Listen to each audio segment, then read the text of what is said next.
Hello नमस्कार। दृष्टिकोण IAS के करंट अफेयर सेशन में आपका स्वागत है।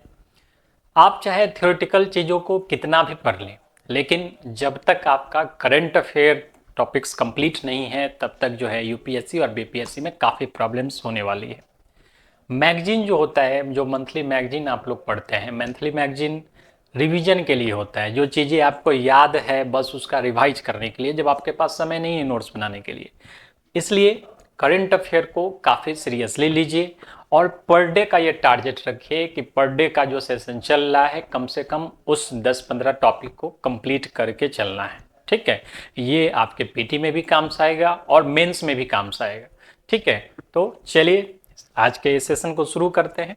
पहले हम लोग हेडलाइंस देख लेते हैं कि किन किन विषयों पे हम लोग को आज के दिन इस तैयार करना है।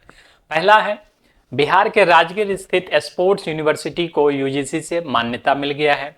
दूसरा, मध्य प्रदेश में पार्थ योजना शुरू हो गया है। तीसरा, डीआरडीओ ने हिम कवच का परीक्षण किया। क्रोएशिया में नए राष्ट्रपति का चुनाव हुआ है, नए राष्ट्रपति वहां पे बने हैं। गूगल क्लाउड जो है यूपी सरकार के साथ समझौता किया है कृषि के लिए, कृषि में एआई टेक्नोलॉजी को यूज करने के लिए। सत्य नेडेला की भारत यात्रा हुई है। ठीक है, बहुत सारे विषयों पे बात हुई है, मोदी जी से मिले हैं और भी लोगों से मिले हैं। ठीक है, गुजरात में इंटरनेशनल काइट फेस्टिवल का आयोजन हुआ है। असम में गिवन वाइल्ड लाइफ सेंचुरी में ऑयल एंड गैस एक्सप्लोरेशन की इजाजत दी गई है। वर्ल्ड लार्जेस्ट 3D रंगोली बना है भोपाल में। ठीक है, लॉस एंजल्स में जो है बहुत ज़्यादा ये अभी करंट में है कि पिंक फायर रिटार्डेंट का एक गुलाबी चीज़ का प्रयोग हो रहा है, वो क्या है उसके बारे में देखेंगे। स्पेनिश सुपर कप में बार्सिलोना की जीत हुई है। वर्ल्ड फर्स्ट का जो है क्रायोबॉर्न बेबी कोरल को ऑस्ट्रेलिया के ग्रेट बैरियर रीफ में स्थापित कर दिया गया है।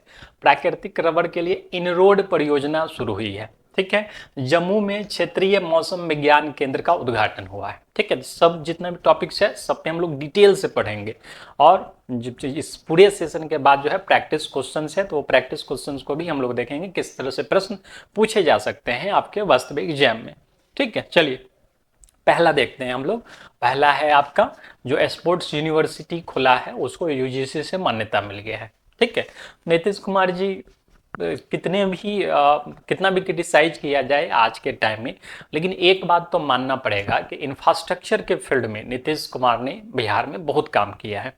ठीक है, और उन्हीं का ये देन है जो स्पोर्ट्स यूनिवर्सिटी है। पिछले साल जो है खेल दिवस था, उस मौके पे स्पोर्ट्स यूनिवर्सिटी खोला गया था राजगीर में, राजगीर वही नालंदा में, और जहां नालंदा विश्वविद्यालय पे भी जो है केंद्र सरकार और राज्य सरकार मिलकर काफ़ी ज़्यादा वहाँ पे डेवलपमेंट कर रही है। तो ये खेल विश्वविद्यालय जो है राजगीर में खोला गया था पिछले ही साल। ठीक है, और पूरा वर्ल्ड क्लास का इंफ्रास्ट्रक्चर, पूरा ऑपसंरचना वहाँ पे इंफ्रास्ट्रक्चर वर्ल्ड क्लास का बनाया गया है। और इतना ही नहीं, एक इंटरनेशनल आयोजन भी वहाँ पे हो चुका है। ठीक है, इंटरनेशनल जो है एशियन ओमेन हॉकी चैंपियनशिप जो है नवंबर में वहाँ पे ही जो है होस्ट किया गया था। ठीक है, ये जो प्रोजेक्ट है यहाँ पे सिर्फ क्रिकेट को ही नहीं, हॉकी को ही नहीं, और भी कई सारे खेल है, फुटबॉल, वॉलीबॉल, कबड्डी। ठीक है, बहुत सारे चीज़ों को साथ में स्टेट ऑफ आर्ट हॉस्पिटल और fitness centre, sport research facility, सारे चीज़ को मिला करके एक स्पोर्ट्स यूनिवर्सिटी वहाँ पे बनाया गया। अब यूनिवर्सिटी बनाया गया, पढ़ाया जाएगा। पढ़ाने के लिए क्या चाहिए? मान्यता चाहिए। इसलिए जो है यूजीसी मान्यता दिया वहाँ पे कि आप वहाँ पे जो है अब ग्रेजुएशन कोर्स जो है शुरू कर सकते हैं, और भी कई सारे कोर्स है स्पोर्ट्स से रिलेटेड, वो सारे कोर्सेज जो है अब राजगीर विश्वविद्यालय जो है खेल विश्वविद्यालय शुरू कर सकता है। ठीक है, तो दूसरा सवाल ये बन सकता है कि नेशनल स्पोर्ट्स डे कब मनाया जाता है? तो नेशनल स्पोर्ट्स डे जो है ये 29 अगस्त को मनाया जाता है। हर साल 29 अगस्त को हमारे देश में नेशनल स्पोर्ट्स डे मनाया जाता है। किनके जन्मदिन पे मनाया जाता है? तो मेजर ध्यानचंद जी के जन्मदिन पे मनाया जाता है। ठीक है, चलिए यूजीसी के बारे में थोड़ा सा जानते हैं। यूजीसी यूनिवर्सिटी ग्रांट कमीशन, विश्वविद्यालय अनुदान आयोग, देश भर में जितना भी विश्वविद्यालय है सबको कंट्रोल करता है यूजीसी। ठीक है, ज्ञान विज्ञान विमुक्तये, और इसका जो स्लोगन है फाउंडेशन इसका नवंबर 1956 को हुआ था। चेयरमैन अभी मामिंदाला जगदेश कुमार है। ठीक है, न्यू दिल्ली में इसका हेडक्वार्टर है। तो जितना भी यूनिवर्सिटी है, आप भी कहीं पे एडमिशन लेते हैं किसी यूनिवर्सिटी में, तो सबसे पहले यूजीसी के साइट पे जाके ही चेक करते हैं कि यूजीसी से मान्यता प्राप्त है कि नहीं। ठीक है, अगर इसके साइट पे नहीं, इससे मान्यता प्राप्त नहीं है, मतलब वो यूनिवर्सिटी जो है फर्जी है। ठीक है, तो कभी भी आपके चिर परिचित कोई भी जो है एडमिशन ले, तो एक बार निश्चित रूप से चेक कर लिया कि ये यूजीसी के साइट पे। ठीक है, चलिए दूसरा देखते हैं। दूसरा न्यूज क्या था हम लोग का, मध्य प्रदेश में पार्थ योजना शुरू हो गया है। ठीक है, मध्य प्रदेश जानते ही हैं, मध्य प्रदेश में जितने भी हर स्टेट में जो है युवा रहते हैं, पहला चॉइस रहता है सबका आर्मी में जाना है, पुलिस में जाना है, पैरामिलिट्री में जाना है। ठीक है, मध्य प्रदेश सरकार इसी के लिए जो है पार्थ योजना शुरू किया है। पार्थ योजना शुरू किया। पार्थ योजना में है क्या, पार्थ योजना शुरू किया। पार्थ का फुल फॉर्म क्या होता है, police army recruitment training and हुनर। ठीक है, police army recruitment training and हुनर। ठीक है, इसमें क्या है, पुलिस, पैरामिलिट्री, सेना, इस सब में जाने के लिए जितने भी युवा हैं वहाँ पे जो प्रॉपर इसका रजिस्ट्रेशन वगैरह होगा, फी वगैरह वहाँ पे लिया जाएगा इनसे। ठीक है, युवाओं से। और जो भी जैसे एग्जाम की तैयारी है, एग्जाम की तैयारी यानी नॉर्मल पढ़ाई है या फिर फिजिकल तैयारी करना है वहाँ पे, तो इन सब चीज़ों की तैयारी करवाई जाएगी वहाँ पे, ताकि जो युवा है वहाँ पे उनको वो सेना में भर्ती होने में, पुलिस में भर्ती होने में आसानी हो जाए। ठीक है, तो ये मध्य प्रदेश सरकार द्वारा शुरू किया गया है। मध्य प्रदेश का एक जो योजना है वो भी बहुत चर्चा में है। योजना है आपका लाडली बहन योजना। ऐसा योजना था कि पूरे इलेक्शन को वहां का प्रभावित कर दिया, मुख्यमंत्री लाडली बहन योजना। ठीक है, ये इसमें क्या था, पहले 1000 रुपये था, अभी 1250 रुपये हर महिला को दिए जाते हैं। ठीक है, तो तत्कालीन जो मुख्यमंत्री थे शिवराज सिंह चौहान, क्योंकि सब जो है मामा के नाम से प्रसिद्ध है वो। ठीक है, तो वही जो है इस मुख्यमंत्री लाडली बहना योजना को वहाँ पे शुरू किए थे, और ये पूरा एकदम गेम चेंजिंग था वहाँ का। ठीक है, तो कैपिटल मध्य प्रदेश का भोपाल है और गवर्नर मनु भाई पटेल है। ठीक है, चलिए अगला देखते हैं हम लोग। अगला न्यूज था, डीआरडीओ ने हिम कवच का परीक्षण किया है। ठीक है, हिम कवच क्या है, नाम से क्या स्पष्ट है, हिम कवच यानी बर्फ से बचाने वाला। हिम मतलब बर्फ, कवच मतलब बचाने वाला। ठीक है, बर्फ से बचाने वाला। तो भारतीय सेना का बहुत सारा वीडियो देखते होंगे, एकदम ठंड में जो है गश्ती, पूरा बर्फ पड़ा हुआ है उसमें गश्ती कर रहे हैं। ठीक है, क्योंकि कारगिल में एक बार जो है थोड़ा सा वहाँ पे प्रॉब्लम हुआ था कारगिल में, जिसके कारण वो कारगिल का युद्ध वगैरह सारा चीज़ हम लोगों ने देखा था। तो उस गलती को कोई दोहराना नहीं चाहता है, क्योंकि जो बगल के देश सब है, पाकिस्तान, चाइना, इस पे स्वप्न में भी भरोसा नहीं किया सकता है। ठीक है, तो इसी के लिए डीआरडीओ जो है हिम कवच का एक्सपेरिमेंट कर रहा है। हिम कवच का परीक्षण किया गया है और लगभग ये सक्सेस है। ये कवच जो है, ये कपड़ा 20 डिग्री से -60 डिग्री सी में जो है इसको जो भी पहनेगा उसको सुरक्षा प्रदान करेगा।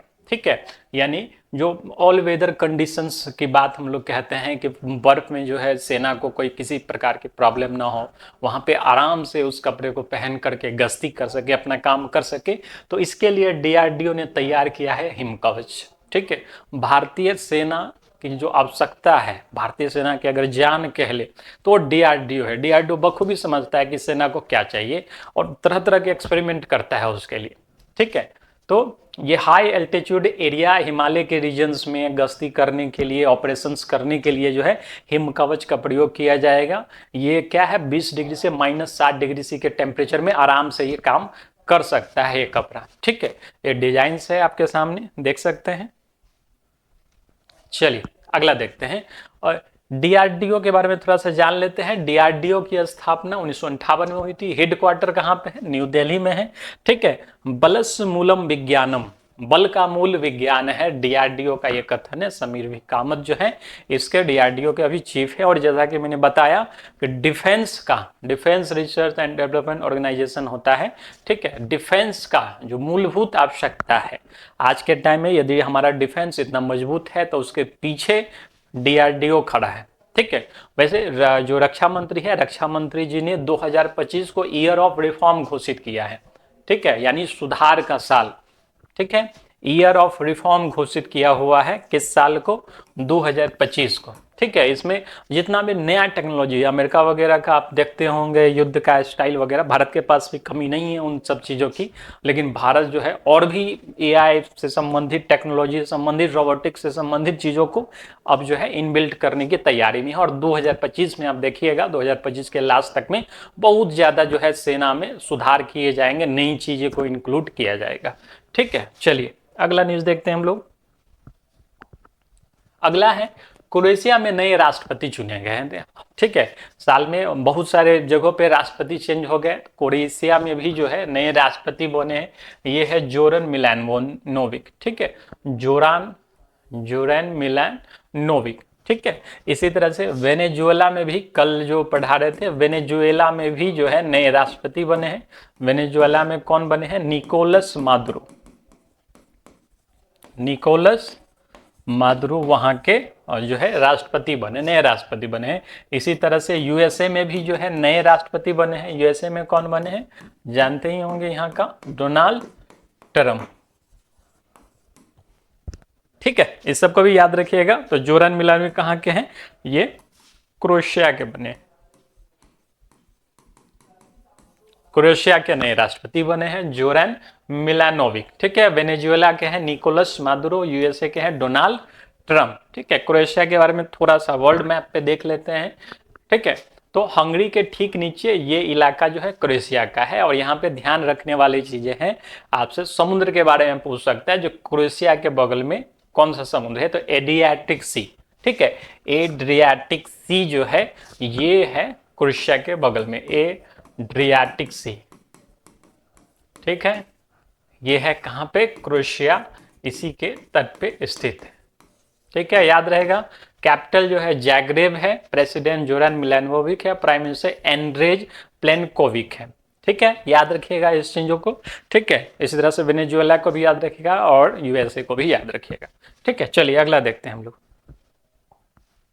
नेक्स्ट है, गूगल क्लाउड ने यूपी सरकार के साथ समझौता किया है। किस बारे में समझौता किया है? तो यूपी क्लाउड और उसका जो एआई सिस्टम है जेमिनी पावर्ड। ठीक है, आप एंड्रॉयड में भी कभी कभी देखते होंगे, जो कभी कभी गलती से निकल जाता है, या फिर आपको जानकारी होगी एआई का किस तरह से यूज करना है, तो उसका गूगल का जो अपना बनाया गया है, उसके आर्टिफिशियल इंटेलिजेंस का नाम है जेमिनी। ठीक है, जेमिनी के नाम से वो आता होगा। ठीक है, तो वो दोनों मिल करके, यानी गूगल जो है यूपी सरकार के साथ समझौता किया है उत्तर प्रदेश में ओपन नेटवर्क फॉर एग्रीकल्चर को शुरू करने का। Open network for agriculture. ठीक है, यानी कृषि के फील्ड में जो है, कृषि के फील्ड में नवोचार को शुरू करेगा।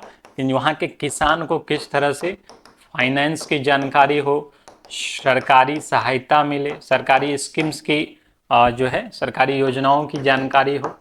ठीक है, साथ ही जो है वो अपना जो है प्रोडक्ट को सेल कर सके, इसके बारे में उनको जानकारी मिलती रहे। तो इस सब के लिए जो है गूगल के साथ मिलकर के यूपीए सरकार काम कर रहा है, और एक यूनिफाइड जो है प्लेटफॉर्म लॉन्च किया जाएगा, ताकि वहाँ के जो किसान हैं उनको अलर्ट मिलता रहे कि मंडी में ये भाव चल रहा है, यहाँ पे सेल करना है, आज मौसम की जो है इस तरह की स्थितियाँ हैं। तो ये किसानों को इन्फॉर्म करने के लिए, किसानों को एक डेवलप करने के लिए जो है ये जो है कदम उठाया गया है। ठीक है, चलिए इनिशिएटिव क्या काम करेगा? Empower million of farmers. ठीक है, one stop access to advisory service, advice देगा, क्रेडिट देगा, यानी फाइनेंस वगैरह के बारे में बताएगा। मैकेनाइजेशन, किस तरह से खेती करनी है, क्या क्या चीजें उसमें लगेंगी। ठीक है, उसके बाद connectivity for selling their product, उनके पास जो भी उत्पादन है अपने प्रोडक्ट्स को बेचने के लिए भी जो है ये सिस्टम सहायता करेगा उनका। ठीक है, क्योंकि आज के टाइम में कृषि में जो है काफी ज्यादा पॉसिबिलिटीज हैं। ठीक है, भारत के पास जितनी जमीनें हैं कृषि के लिए, इजराइल के पास उसका 10% भी नहीं है, फिर भी जो है इजराइल उसका बेहतरीन तरीके से यूज करता है। तो भारत को भी जो है अपने पुराने तरीकों से थोड़ा सा और डेवलप करना चाहिए। ठीक है, यानी उत्पाद रहे हमारा, जमीन की उर्वरता बनी रहे, लेकिन हमारा जो डेवलपमेंट हो थोड़ा सा उसमें जो है नवीन टेक्नोलॉजी को जोड़ना जरूरी है। ठीक है, farmer will also gain real time accurate information on micro climate, आज मौसम कैसा रहेगा, बारिश होगा कि नहीं होगा, कितना धूप होगा, इस सब के बारे में जो है जानकारी मिलेगी। मार्केट प्राइस के बारे में जानकारी मिलेगी। ठीक है, गवर्नमेंट का जो है गवर्नमेंट स्कीम्स के बारे में जानकारी मिलेगी, क्योंकि सरकार का एक ही लक्ष्य है कि किसानों की वर्तमान में जितनी आमदनी है, किसानों की आमदनी को अब डबल करना है। ठीक है, और सरकार इस जो है इस दृष्टि से अपना काम कर रही है, और निश्चित है कि इसका लाभ जो है, बहुत सारा लाभ इस प्लेटफॉर्म के बन जाने से होगा। ठीक है, तो गूगल कंपनी किसके साथ समझौता की है? यूपी सरकार के साथ। ठीक है, उत्तर प्रदेश अभी जो है फिलहाल पूरे दुनिया में न्यूज में है। किस कारण से? क्योंकि उत्तर प्रदेश के प्रयागराज में मनाया जा रहा है महाकुंभ। ठीक है, क्या मनाया जा रहा है? महाकुंभ। ठीक है, हर 12 साल में ये मनाया जाता है। वैसे 3-3 साल के अंतराल पे 4 जगहों पे ये होता है। ठीक है, हरिद्वार में, उज्जैन में, नासिक में और लास्टली प्रयागराज में। तो ये जो मन रहा है ये है महाकुंभ, यानी 12वें वर्ष जो है प्रयागराज में ये कुंभ मनाया जाता है। ठीक है, जानते ही हैं अर्थ, सन, जुपिटर, इन तीनों के प्लैनेटरी पोजीशन के हिसाब से जो है कुंभ मेले का आयोजन किया जाता है। और दुनिया का सबसे बड़ा, मानव जाति का सबसे बड़ा जो गैदरिंग होता है, जो मेला होता है, वो कुंभ मेला ही है। ठीक है, इससे बड़ा जो है सामूहिक सम्मेलन पूरे दुनिया में कहीं नहीं मिलता है। ठीक है, तो ये अपने आप में एक यूनिक चीजें हैं। आप कहिए कि सर टेक्नोलॉजी है, ये व्हाट्सएप वगैरह आ गया, फेसबुक है, तो लोग देख करके पहुंच रहे हैं करोड़ों की संख्या में। लेकिन अगर 200 साल पीछे भी जाएं, 500 साल पीछे भी जाएं, फिर भी जो है यहाँ कुंभ के दिन करोड़ों लोग पहुंचते थे, without any social media communication, without any WhatsApp, without any SMS. ठीक है, तो ये जो है अपनी सनातन संस्कृति की खूबसूरती है। ठीक है, एक अध्यात्म है जिसके कारण जो है लोग यहाँ पे खींचे चले आते हैं। ठीक है, चलिए अगला न्यूज हम लोग देखते हैं। अगला है सत्य नडेला की भारत यात्रा। ठीक है, सत्य नडेला कौन है? तो सत्य नडेला है माइक्रोसॉफ्ट के सीईओ। ठीक है, सत्य नडेला कौन है? माइक्रोसॉफ्ट के सीईओ। माइक्रोसॉफ्ट के सीईओ। ठीक है, माइक्रोसॉफ्ट कंपनी के बारे में जानते ही हैं, कंप्यूटर आप जानते हैं तो माइक्रोसॉफ्ट भी जानते होंगे। ठीक है, और ये मेनली आए थे इंडिया में, इन्वेस्टमेंट इनको करना है माइक्रोसॉफ्ट क्लाउड को लेकर के, एआई टेक्नोलॉजी को लेकर के जो है ये अपना बिजनेस बढ़ाना चाहते हैं। और इसी कारण से इन्होंने भारत की यात्रा की कि भारत में जो है क्लाउड और एआई इंफ्रास्ट्रक्चर दोनों को जो है खड़ा करना है। क्लाउड क्या है? तो जिस तरह से हम फोटो वगैरह सब सेव करते रहते हैं गूगल फोटोज पे या गूगल ड्राइव में, तो ये भी क्या है? एक तरह का क्लाउड है। ठीक है, तो इसी तरह से जो है क्लाउड का और एआई का, आर्टिफिशियल इंटेलिजेंस का इंफ्रास्ट्रक्चर खड़ा किया जाएगा। साथ ही 2030 तक जो है इन्होंने कहा है कि 1 करोड़ लोगों को जो है ट्रेनिंग दिया जाएगा, स्किल डेवलपमेंट की ट्रेनिंग दिया जाएगा। ठीक है, तो ये काफ़ी बेहतरीन अपॉर्चुनिटी है। ठीक है, तो लोग जो है अब भारत में अपना अपना इन्वेस्टमेंट कर रहे हैं। तो आपको याद रखने की आवश्यकता है कि सत्य नडेला किस कंपनी के सीईओ हैं? तो ये है माइक्रोसॉफ्ट के सीईओ। इसी तरह से आपसे अगर पूछ दिया जाएगा कि फेसबुक के सीईओ कौन है?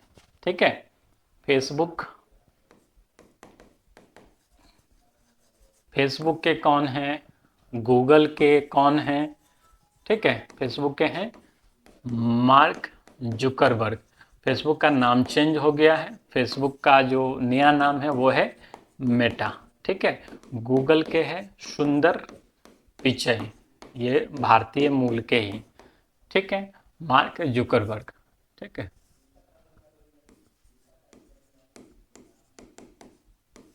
ठीक है, ये फेसबुक के हैं और गूगल के हैं सुंदर पिचई। सत्य नडेला माइक्रोसॉफ्ट के सीईओ। ठीक है, ये ध्यान रहेगा। चलिए अगला न्यूज हम लोग देखते हैं। नेक्स्ट है पीएम मोदी ने जे मोड टनल का उद्घाटन किया। ठीक है, बहुत ज़्यादा एक्साइटमेंट थे पीएम मोदी इसको लेकर के, कई बार ट्वीट भी किए कि हम जा रहे हैं ये टनल का उद्घाटन करने के लिए। मतलब कि अंदर से काफ़ी खुश थे, क्योंकि दिखने में जितना ये टनल जो है सिर्फ एक सामान्य टनल लगता है, लेकिन इसका इंटरनेशनल लेवल पे भी काफ़ी ज़्यादा महत्वपूर्ण है। हमारे देश में तो महत्वपूर्ण है ही, लेकिन इंटरनेशनल लेवल पे भी जो है हमारा दबदबा बनाए रखने के लिए टनल जरूरी था। किस तरह से देखते हैं, हीरो बन के जो है एकदम चल रहे हैं बनठन के। ठीक है, जे मोर टनल, इसका नाम ही है जे मोर टनल। ठीक है, नाम के ऊपर है जे मोर टनल। ठीक है, तो थोड़ा सा इसके मैप को देख लेते हैं कि आखिर ये टनल है कहाँ पे। ठीक है, तो ये टनल कहाँ पे है, तो देखिए ये श्रीनगर से जो है कनेक्शन हमारा होना है कहाँ पे, तो ये द्रास पे। ठीक है, द्रास यहीं पे कारगिल, ठीक है, जो युद्ध हुई चला था उस रिलेटेड चीजें हैं। तो द्रास तक पहुंचना काफी ज्यादा इंपॉर्टेंट है श्रीनगर से। तो श्रीनगर से गंदरबाल और इस वाले इलाके में क्या होता था, ये देख रहे हैं कि जेड की तरह आपको लग रहा होगा। तो इस वाले इलाके में क्या होता था, कभी कभी भूस्खलन से, ठीक है, तो वहां पे बर्फबारी के वजह से कई बार रास्ता ब्लॉक हो जाता था, तो ये कनेक्शन ही कट हो जाता था श्रीनगर का और द्रास का, जिससे आम लोगों को, टूरिस्ट को, सेना को, सबको पहुंचने में दिक्कत होता था। ठीक है, इसी के लिए यहाँ पे क्या किया गया है, एक टनल बनाया गया। ये आप देख रहे हैं इस तरह से जो है यहाँ कहीं का काटा गया और ये टनल का निर्माण किया गया है। ठीक है, ये टनल 6.5 किलोमीटर है और जेड की तरह लगता है, इसलिए इस टनल का नाम जो है जेडमोर टनल रख दिया गया। इसका नया नाम जो है सोनमर्ग टनल रखा गया है। ठीक है, सोनमर्ग टनल रखा गया क्योंकि ये जो है मेनली श्रीनगर से सोनमर्ग को कनेक्ट करता है। यहाँ पे सोनमर्ग है, सोनमर्ग को कनेक्ट करता है और फिर इस पार हो जाते हैं तब कोई दिक्कत नहीं। इस पार के बाद भी यहाँ पे ये वाला जो एरिया है इसमें भी थोड़ा सा प्रॉब्लम है, बर्फबारी वगैरह के कारण जो है यहाँ पे भी रास्ता जाम हो जाता है, इसलिए यहाँ पे भी एक टनल का निर्माण हो रहा है और जिसका नाम है जोजिला टनल। 14.15 किलोमीटर का ये टनल होगा और ये जब उद्घाटन हो जाएगा उसके बाद एकदम श्रीनगर से द्रास तक का रास्ता ऑल वेदर के लिए खुल जाएगा। मतलब किसी भी वेदर में टूरिस्ट आ जा सकता है और टूरिस्ट के साथ साथ हमारी सेना भी द्रास तक कभी भी पहुंच सकती है। ठीक है, तो समस्या को सिर्फ जानते रहना कि पाकिस्तान बदमाशी कर रहा है, चाइना बदमाशी कर रहा है और क्यों कर रहा है, ये सब जानते रहने के बाद भी जो है आंख बंद करके रखना। और दूसरे नेता जो हमारे मोदी जी हैं वो सब कुछ जानते हैं कि ये प्रॉब्लम हो रहा है, तो इसका सॉल्यूशन हम वो अपने इंफ्रास्ट्रक्चर को मजबूत करने से मिलेगी। तो उन्होंने वही किया है और वही कर रहे हैं। ठीक है, तो आप देखिएगा कि 2014 के बाद से, चाहे वो चाइनीज बॉर्डर के एरिया हो, चाहे वो इंडियन बॉर्डर्स का एरिया हो पाकिस्तान के रिलेशन में, तो काफ़ी ज़्यादा इंफ्रास्ट्रक्चर का डेवलपमेंट हुआ है 2014 के बाद ही। ठीक है, चलिए, अब कुछ लोग कहेंगे जो 2014 से पहले जैसे रोड ही नहीं बना था। ठीक है, तो आप जाके रिसर्च एक बार कर लीजिएगा क्या परसेंटेज रही है। ठीक है, चलिए, डेवलपमेंट करना और डेवलपमेंट का दिखावा करना दोनों में काफ़ी अंतर है। ठीक है, तो जेमोड टनल जो है क्या करेगा, एक ऑल वेदर कंडीशन जो है रोड कनेक्टिविटी दे देगा श्रीनगर और सोनमर्ग को। ठीक है, जो रास्ता काफ़ी ज़्यादा लैंडस्लाइड प्रोन है। ठीक है, वहाँ पे बर्फबारी वगैरह होती रहती है, जो है भूस्खलन वगैरह होती रहती है। इस इनॉग्रेशन में जो है प्रधानमंत्री जी के साथ साथ जो वहाँ के एलजी हैं जम्मू कश्मीर के, मनोज सिन्हा भी थे और इस बार जो जीते हैं चीफ मिनिस्टर साहब उमर अब्दुल्ला, ठीक है, उमर अब्दुल्ला, ये भी थे साथ में। ठीक है, चलिए, 6.5 किलोमीटर का ये टू लेन टनल है। ठीक है, चलिए अगला देखते हैं हम लोग। गुजरात में इंटरनेशनल काइट फेस्टिवल का आयोजन किया गया है। ठीक है, गुजरात में बहुत सारे इंटरनेशनल फेस्टिवल का आयोजन किया जाता है, लेकिन ये काइट फेस्टिवल का आयोजन भी किया गया। जनवरी 11 से जनवरी 14 तक जो है ये किया जाता है। मकर संक्रांति के उपलक्ष्य में भी जो है ये काइट फेस्टिवल का आयोजन वहाँ पे किया जाता है। ठीक है, इस साल में और एक गुजरात के वडोदरा में दिव्य कला मेले का भी आयोजन किया गया। ठीक है, दिव्य कला मेले का भी आयोजन किया गया गुजरात के वडोदरा में। दिव्य कला मेला जो है मेनली दिव्यांगों से संबंधित है। दिव्यांग लोग वहाँ पे अपने स्किल्स को प्रस्तुत करते हैं, उनके द्वारा बनाई गई चीज़ें, पेंटिंग, कल्चरल चीज़ें वहाँ पर प्रस्तुत की जाती है इस मेले में। इस बार का जो आयोजन था गुजरात के वडोदरा में हुआ है। सरकार के तरफ से उन दिव्यांगों को फाइनेंशियली या स्किल के रूप में जो है वहाँ पे सरकार की तरफ से सपोर्ट मिलता है। ठीक है, चलिए अगला आप देखते हैं हम लोग। नेक्स्ट है, असम में गिवन वाइल्ड लाइफ सेंचुरी में ऑयल एंड गैस एक्सप्लोरेशन की इजाजत दी गई। ठीक है, ऑयल एंड गैस एक्सप्लोरेशन की इजाजत दी गई कहाँ पे, असम के गिवन वाइल्ड लाइफ सेंचुरी में। ठीक है, गिवन ठीक है। केंद्र ने होलोंगपार गिवन अभ्यारण्य में तेल और गैस अन्वेषण ड्रिलिंग की मंजूरी दी। कि अपने आप का एक यूनिक मामला है, क्योंकि कभी भी वाइल्ड लाइफ सेंचुरी के आसपास का जो क्षेत्र होता है वो बहुत ही इको सेंसिटिव जोन होता है, और वहाँ पे जो इस तरह के ड्रिलिंग की इजाज़त मिलना अपने आप में एक अनोखी घटना है। ठीक है। होलोंगापार गिवन वन्यजीव अभ्यारण्य जो है, जिसका नाम एकमात्र जो देश की वानर प्रजाति है होलॉक गिब्बन, उसके नाम पे इसका नामकरण किया गया, होलोंगपार गिब्बन अभ्यारण्य। ठीक है। महत्वपूर्ण सर्वे स्थल है, जैव विविधता काफी ज्यादा है इस वाइल्ड लाइफ सेंचुरी में। काफी तरह के पेड़ पौधे, वनस्पति और जंगली जानवर वगैरह भी रहते हैं वहाँ पे। पर्यावरण, वन और जलवायु परिवर्तन मंत्रालय के द्वारा जो है वहाँ पे जो अन्वेषणात्मक ड्रिलिंग है, अन्वेषणात्मक का मतलब हुआ सर्च करने के लिए। ठीक है। सर्च करेगा वहाँ पे कि तेल है कि नहीं, गैस है कि नहीं। ठीक है। तो उसके लिए इजाज़त दी गई अन्वेषणात्मक ड्रिलिंग के लिए, लेकिन वाणिज्यिक ड्रिलिंग के लिए जो है मना कर दिया गया। ठीक है। वाणिज्यिक ड्रिलिंग, कमर्शियल ड्रिलिंग कि उसमें से कुछ निकालने के लिए कम्प्लीटली मना है, सिर्फ रिसर्च करना है। रिसर्च करने के लिए इस कंपनी को ड्रिलिंग की अनुमति दी गई है। ठीक है। होलॉक गिब्बन के नाम पे जो है, होलॉक गिब्बन जो है जो वानर प्रजाति है, और उसी के नाम पे इस वाइल्ड लाइफ सेंचुरी का नामकरण किया गया है। ठीक है। चलिए अगला देखते हैं। असम के जो नेशनल पार्क्स हैं, काफ़ी ज़्यादा एग्जाम में पूछा जाता है नेशनल पार्क और वाइल्ड लाइफ सेंचुरी के बारे में। तो जो काजीरंगा नेशनल पार्क है, मानस नेशनल पार्क है, नामेरी नेशनल पार्क है, तो ये सब आप देख सकते हैं। इसका लिस्ट जो है PDF डाउनलोड करेंगे, उसके साथ ही ये लिस्ट भी आपका डाउनलोड हो जाएगा। इधर वाइल्ड लाइफ सेंचुरी के नाम दिए गए, होलोंगापार गिब्बन सेंचुरी। ठीक है। गर्म पानी वाइल्ड लाइफ सेंचुरी, सोनाई रूपाई वाइल्ड लाइफ सेंचुरी, ये सब काफ़ी इंपॉर्टेंट वाइल्ड लाइफ सेंचुरी है। तो एक बार आप दिमाग में जो इंपॉर्टेंस है उसको रखिएगा। ठीक है। चलिए अगला देखते हैं हम लोग। जो CM है हिमंत बिस्वा शर्मा है, अभी आसाम के गवर्नर लक्ष्मण आचार्य है। बर्ड है वहाँ का जो स्टेट बर्ड है, व्हाइट विंग्ड डक को जो वहाँ का स्टेट बर्ड घोषित किया गया है। ठीक। चलिए नेक्स्ट न्यूज की तरफ हम लोग बढ़ते हैं। नेक्स्ट है world largest 3D rangoli Bhopal में बनाया गया है। ठीक है। जो 12 जनवरी को, आप जानते हैं 12 जनवरी को क्या होता है? 12 जनवरी को स्वामी विवेकानंद जी का जन्मदिन होता है। स्वामी विवेकानंद जी का जन्मदिन होता है, और उसी दिन जो है युवा दिवस भी मनाया जाता है, जो रिसेंट 12 तारीख को मनाया गया। लेकिन भोपाल में जो है दुनिया का सबसे बड़ा 3D रंगोली बनाया गया। ये शिखा शर्मा जी है, और ये स्पेशलिस्ट है, इनको रंगोली क्वीन के नाम से भी जाना जाता है। ठीक है। काफ़ी अच्छी रंगोली बनाती है। जब अयोध्या में राम मंदिर का उद्घाटन वगैरह हुआ था, तो वहाँ पे भी इन्होंने जो है रंगोली बनाई थी। और ये दुनिया का, आप समझ सकते हैं, दुनिया का, वर्ल्ड का लार्जेस्ट 3D रंगोली है। इसलिए इनको जो है इस एक वर्ल्ड रिकॉर्ड भी बन गया है, golden book of world record में इनका नाम दिया गया है। ठीक है। दुनिया के सबसे बड़े 3D रंगोली का कहाँ पे बना है? ये भोपाल में बना है। ठीक है। इस रंगोली को बनाने में 48 घंटे का समय लगा है। 225 बाई 80 स्क्वायर फुट में ये बना है। ठीक है। दुनिया की सबसे बड़ी रंगोली है, और कलाकार है शिखा शर्मा जोशी, इनका नाम है। इनको रंगोली क्वीन के नाम से भी जाना जाता है, रंगोली क्वीन है। और इंदौर की ब्रांड एम्बेसडर भी है, सबसे स्वच्छ शहर इंदौर की ब्रांड एम्बेसडर भी है। इनका यूट्यूब चैनल वगैरह भी है, जहाँ पे ये अपना रंगोली वगैरह सिखाते हैं। ठीक है। तो काफ़ी अच्छा रंगोली बनाती हैं। चलिए अगला देखते हैं हम लोग।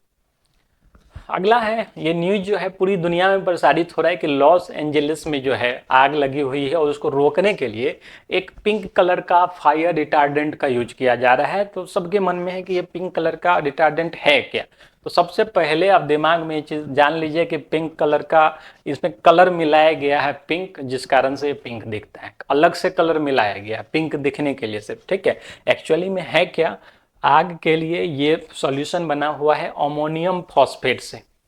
ठीक है। अमोनियम फॉस्फेट से ये सॉल्यूशन बना हुआ है, और जिससे छिड़कने से मेनली क्या होता है कि ये हर सामान पे एक लेयर की तरह चढ़ जाता है। और लेयर चढ़ने से क्या होता है, ऑक्सीजन का कनेक्शन वहाँ कट हो जाता है, तो सामान की सुरक्षा हो जाती है। तो टेम्पोररी टाइप से जो है आग को पे काबू करने के लिए इसका छिड़काव किया जा रहा है। लंबे समय में जो है ये पर्यावरण को काफ़ी ज़्यादा नुकसान पहुंचाता है।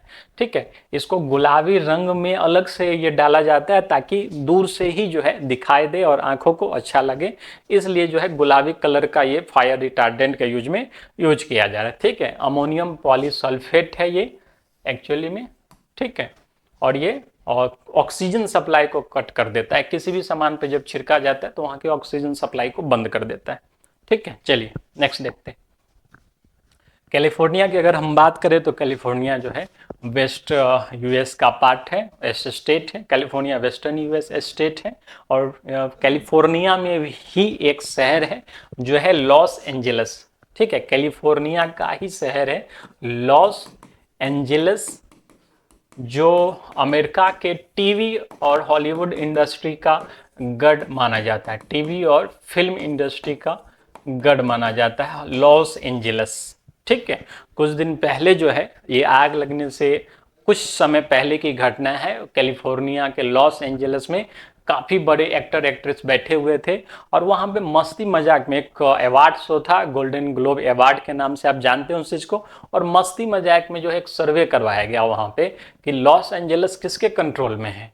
और आपको जानकर आश्चर्य होगा कि जो रिजल्ट दिखाया गया सिर्फ मस्ती करने के लिए, जो लॉस एंजलस किसके कंट्रोल में है, तो पहला नाम दिया गया वहाँ के एक्टर एक्ट्रेस का, कि पूरा का पूरा लॉस एंजलस एक्टर एक्ट्रेस के कंट्रोल में है।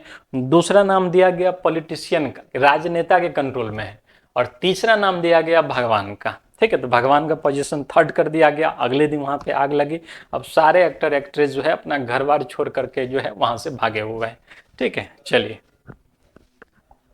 नेक्स्ट है स्पेनिश सुपर कप में बार्सिलोना की जीत हुई है। ठीक है, तो स्पेनिश जो फुटबॉल कप है, ये स्पेनिश सुपर कप फुटबॉल से संबंधित है।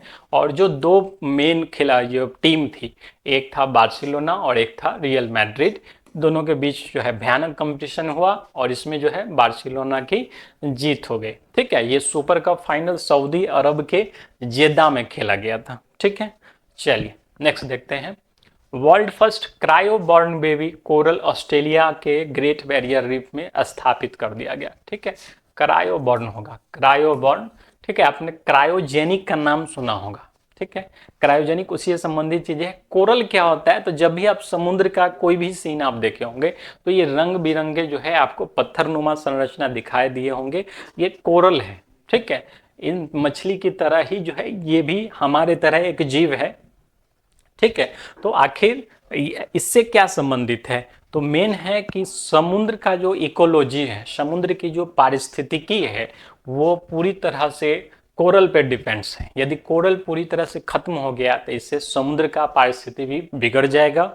और समुद्र के पारिस्थिति के बिगड़ने से जो धरती का कंप्लीट पारिस्थितिकी है वो बिगड़ जाएगा। तो एक दूसरे से ये अटैच है, इसलिए जो साइंटिस्ट है वो कोरल को संरक्षित रखना चाहते हैं। लेकिन कोरल के संरक्षण के लिए जरूरी है कि समुद्र का एक अच्छा टेम्परेचर हो, उसका जो जिस टेम्परेचर में कोरल रीफ्स रहते हैं समुद्र का जो है साफ रहे। लेकिन कितना ज़्यादा जो है समुद्री कचरा अब जो है धीरे धीरे बढ़ रहा है वो आप देख रहे हैं, तो सारे कोरल रीफ्स जो है धीरे धीरे लुप्त प्राय हो रहे हैं, मर रहे हैं। तो इसी के लिए जो है ऑस्ट्रेलिया के वैज्ञानिक ने क्या किया है कि जो बेबी कोरल्स है, यानी कि कोरल्स है, उसमें उसका जो शुक्राणु लेकर के उसको प्रिजर्व किया। ठीक है, और फिर जो है उसको अपने लैब में जा करके समुद्री सिमुलेटर में उगाया और फिर उसको वहाँ पे जिसको कोरल क्रेडिट्स कहते हैं, और फिर जब उगा करके जब बेबी कोरल हो गया तो उसको वापस से कहाँ पे रख दिया गया, ग्रेट बैरियर रीफ में। जानते हैं कोरल रीफ्स का सबसे बड़ा जो संरचना है वो ऑस्ट्रेलिया का ग्रेट बैरियर रीफ है, वहाँ पे रख दिया गया। ठीक है, और मेनली क्योंकि साइंटिस्ट लोग क्या करते हैं तो चावल वगैरह को भी अपने ही हिसाब से और जो है उसमें कुछ क्वालिटी को बढ़ा देते हैं, कुछ क्वालिटी को घटा देते हैं। तो कोरल्स में भी इसी तरह से किया गया। कोरल में दो टाइप के कोरल्स होते हैं, एक हार्ड कोरल होता है और एक सॉफ्ट कोरल होता है। हार्ड कोरल जो होता है वो क्या है, चूना पत्थर के कंकालों का स्राव करता है। ठीक है, और पोषण के लिए सहजीवी शैवाल पर निर्भर करता है। सॉफ्ट कोरल क्या होता है, तो सॉफ्ट कोरल जो है रीफ निर्माण के लिए कैल्शियम कार्बोनेट कंकाल का उत्पादन नहीं करता है, कैल्शियम कार्बोनेट का उत्पादन नहीं करता है। ठीक है, कठोर कोरल ही इसका उत्पादन, इसलिए साइंटिस्ट लोग सॉफ्ट कोरल को बनाने में लगे हुए थे। ठीक है, और सॉफ्ट कोरल को वापस में जा करके कहाँ पे छोड़ दिए हैं, ऑस्ट्रेलिया के ग्रेट बैरियर रीफ में। ठीक है, तो ज्योग्राफी में जो है आपको प्रवाल भित्ति कोरल रीफ्स के बारे में एकदम डिटेल से बताया गया होगा। जो ग्रेट बैरियर है, ठीक है, ग्रेट बैरियर रीफ ये साइट ऑफ ऑस्ट्रेलिया का एक साइट है, नॉर्थ ईस्ट कोस्ट में स्थित है ये, और लार्जेस्ट कलेक्शन है कोरल रीफ्स का। 400 टाइप का कोरल है, 1500 जाति का फिश है वहाँ पे, और 4000 जाति का मोलस्क वहाँ पे पाया जाता है कोरल ग्रेट बैरियर रीफ में। ठीक है, बैरियर क्यों कहते हैं, क्योंकि एक लंबा संरचना है वहाँ पे जो अवरोध का काम करता है, इसलिए उसको ग्रेट बैरियर रीफ कहते हैं। काफी बड़ा होने के कारण इसको ग्रेट कहा जाता है। ठीक है, तो कोरल रीफ्स का जो है पूरी तरह से संबंध समुद्र से है, और समुद्र के कारण ही जो है पूरी दुनिया का पारिस्थिति टिका हुआ है। ठीक है, अगला न्यूज देखते हैं हम लोग। प्राकृतिक रबर के लिए इनरोड परियोजना शुरू किया गया है। ठीक है, तो प्राकृतिक रबर के लिए इनरोड परियोजना अपने आप में एक यूनिक योजना है। प्राकृतिक रबर जानते हैं कि पेड़ों से जो है प्राकृतिक रबर प्राप्त होता है। तो इसमें मेनली क्या है, ये योजना का फुल फॉर्म पहले देख लीजिए, Indian natural rubber operation for assisted development. और पहली बार है जब मैन्युफैक्चरर जो है डायरेक्टली सपोर्ट कर रहा है इस प्रोग्राम को। मैन्युफैक्चरर में आप देख लीजिए सबसे ज़्यादा रबर का यूज कहाँ होता है, तो सबसे ज़्यादा गाड़ियाँ अगर चल रही है सड़क पे तो सबसे ज़्यादा टायर का यूज होता है, और टायर में रबर का यूज होता है। ठीक है, तो इस कारण से इस पर डायरेक्टली कौन इन्वॉल्व है, तो दो पार्टी इन्वॉल्व है। पहला तो इसका यूज करने वाला टायर मैन्युफैक्चरर कंपनी, और दूसरा फार्मर है इसमें इन्वॉल्व। ठीक है, तो ये दोनों ही पार्टियां इस प्रोग्राम में इन्वॉल्व है। इसका नाम है इनरोड। ठीक है, जो आत्मा के सदस्य है, आत्मा है, आत्मा का फुल फॉर्म अगर हम देखें तो ऑटोमोबाइल टायर मैन्युफैक्चरर एसोसिएशन।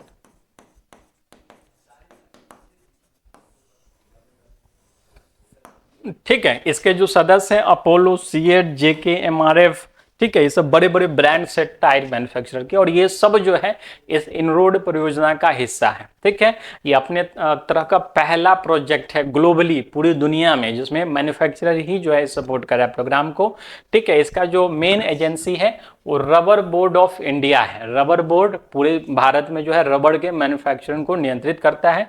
ठीक है, इसका जो मेन रबर बोर्ड का जो मुख्यालय है, हेडक्वार्टर है, वो कोट्टायम केरल है। कोट्टायम केरल में जो है रबर बोर्ड का मुख्यालय स्थित है।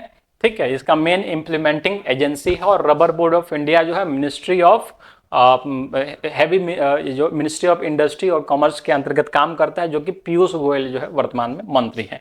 ठीक है, 94 डिस्ट्रिक्ट और 2 स्टेट में जो है इसका इम्प्लीमेंटेशन होना है।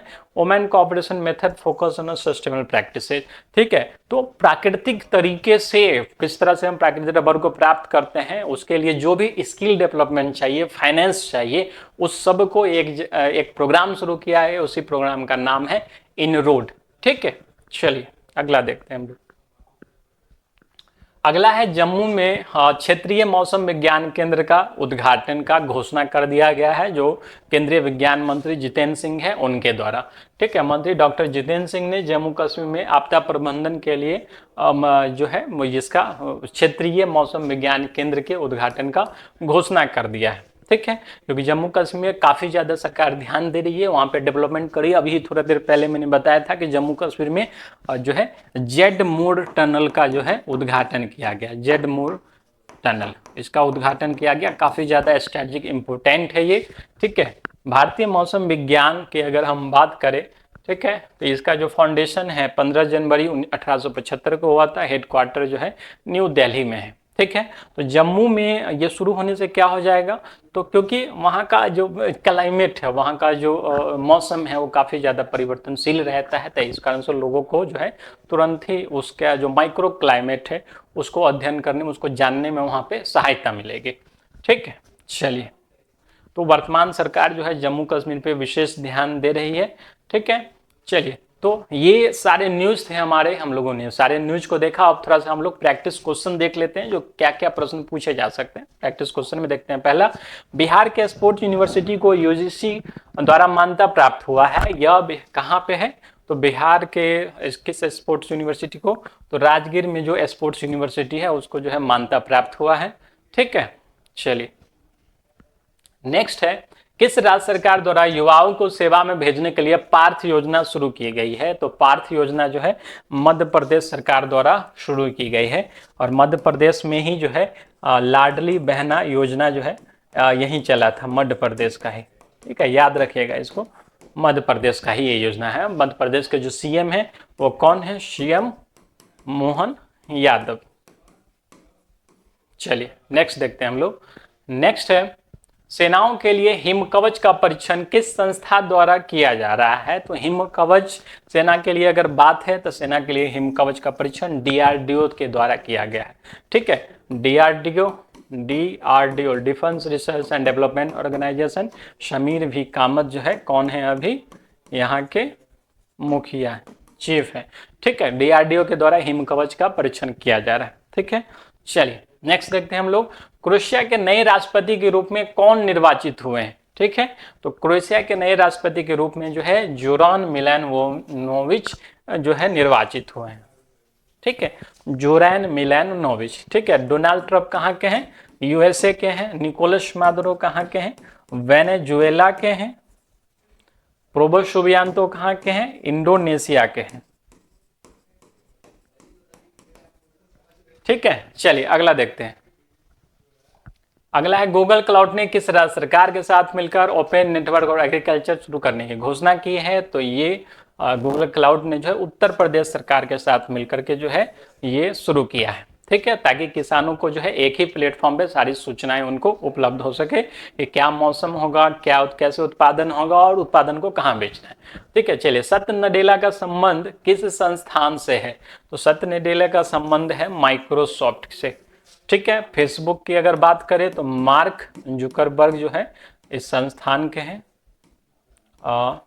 जुकरबर्ग। गूगल की अगर बात करें तो इसके सीईओ जो है सुंदर पिचय हैं। माइक्रोसॉफ्ट सत्य नडेला। Amazon Jeff Bezos. चलिए अगला प्रश्न देखते हैं हम लोग। नेक्स्ट है, हाल ही में प्रधानमंत्री मोदी ने किस राज्य या केंद्र शासित प्रदेश में जेड मोड टनल का उद्घाटन किया है? तो प्रधानमंत्री जी ने जम्मू कश्मीर में जेड मोड टनल का उद्घाटन किया है। ठीक है, जेड मोड टनल का उद्घाटन जो है जम्मू कश्मीर में किया है। तो जेड मोड का जो नया नाम है वो है सोनमर्ग टनल। ठीक है, क्या है? सोनमर्ग टनल के नाम से जो है अब इसको जाना जाएगा। ठीक है, चलिए नेक्स्ट देखते हैं। नेक्स्ट है, इंटरनेशनल काइट फेस्टिवल 2025 किस राज्य में आयोजित किया गया है? तो अभी जो है ये गुजरात में आयोजित किया गया है मकर संक्रांति के उपलक्ष्य में। मकर संक्रांति के उपलक्ष्य में जो है हर साल यहाँ पे आयोजित किया जाता है, हर साल। ठीक है, आप वहाँ पे गुजरात में ही जो है दिव्य कला मेला 2025 का उद्घाटन किया गया था। ठीक है, न्यूज में हम लोगों ने देखा था इस चीज को। चलिए अगला देखते हैं, गिवन वाइल्ड लाइफ सेंचुरी कहाँ स्थित है? तो गिवन वाइल्ड लाइफ सेंचुरी जो है असम में स्थित है।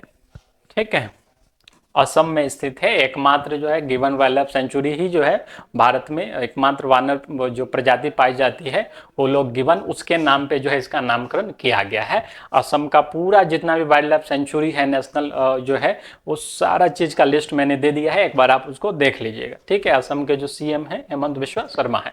भारत के किस शहर में दुनिया का सबसे बड़ा 3D रंगोली बनाया गया है? तो भारत के भोपाल में जो है सबसे बड़ा 3D रंगोली बनाया गया है। ठीक है, शिखा शर्मा के द्वारा, शिखा शर्मा। ठीक है, ये क्या है? इंदौर की ब्रांड एम्बेसडर भी है, और दूसरा कि ये रंगोली क्वीन भी है,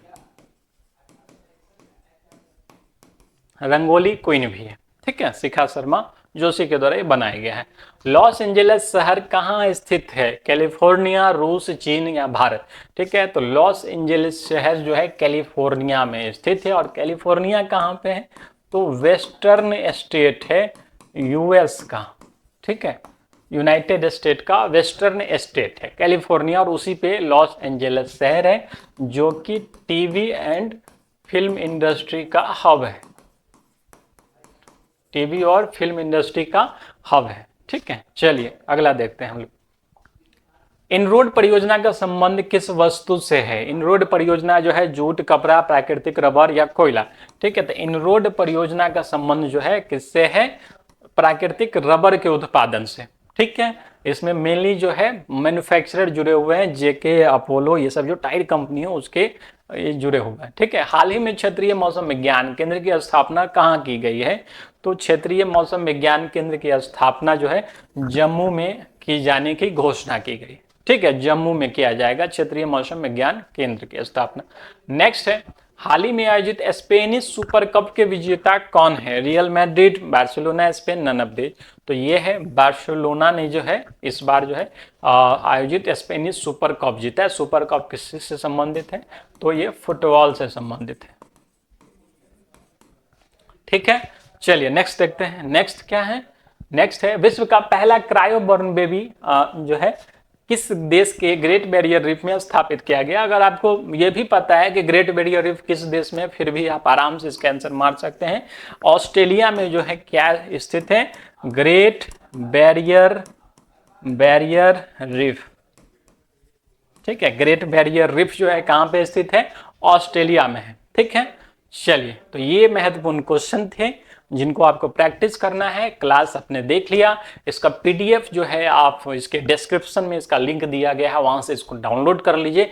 और एकदम टारगेट रही है कि कम से कम पर डे का जो 10-15 क्वेश्चंस हो रहे हैं वो दिमाग में रहे आपके, वो कंप्लीट रहे, ठीक है। तो डेली बाय डेली उसको ये कंप्लीट करते जाइए, उसका नोट्स बनाते जाइए। और ये करंट अफेयर कोई ऐसी चीज नहीं है कि जिसको आप मंथ में एक बार उठाइएगा मैगजीन और पूरा का पूरा आपके दिमाग में आ जाएगा। हर चीज का रिपीटेशन हो रहा है करंट अफेयर में, तो सिर्फ आप सेशन को करते रहिएगा तो उसमें सारी चीजें रिपीट होती जाएंगी और याद करने की भी की आवश्यकता नहीं पड़ेगी। तो सिर्फ इतना ही प्रयास कीजिए, जो पर डे का सेशन चल रहा है उसको कंप्लीट करते हुए जाइए, ठीक है। नेक्स्ट क्लास में हम लोग नेक्स्ट करंट अफेयर सेशन में मिलेंगे, तब तक के लिए धन्यवाद।